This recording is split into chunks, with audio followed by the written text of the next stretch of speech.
Kā Amerika svinēja vasaras saulgriežus, tā ar vairākiem bumbvedējiem ielidoja Irānā un uzmeta vairākas bumbas 3 kodola objektiem, lai apturētu Irānas mēģinājumus attīstīt kodolieročus. Un šie modernie bumbvedēji it kā nav atklājami, viņi lido ļoti augstu un met šīs bumbas, kas sauc par bunker buster, kuras ielaužas dziļi zemē un uzsprāgst tur, kur ir tie atomu iekārtas dziļi zemē. Daudziem likās, ka viss trešais pasaules karš ir sācies un akciju tirgi pamatīgi kritīs šonedēļ.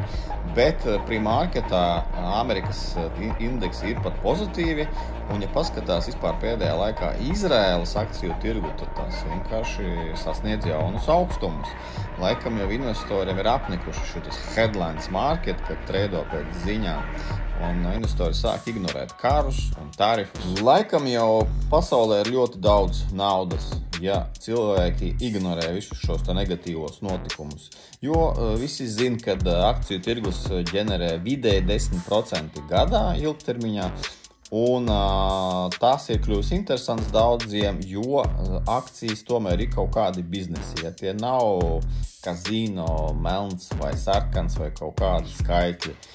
Un, piemēram, nesen bija tāds IPO Circle Internet Group, kurš tur aptuveni mēneša laikā kopš IPO ir audzis pa 675%.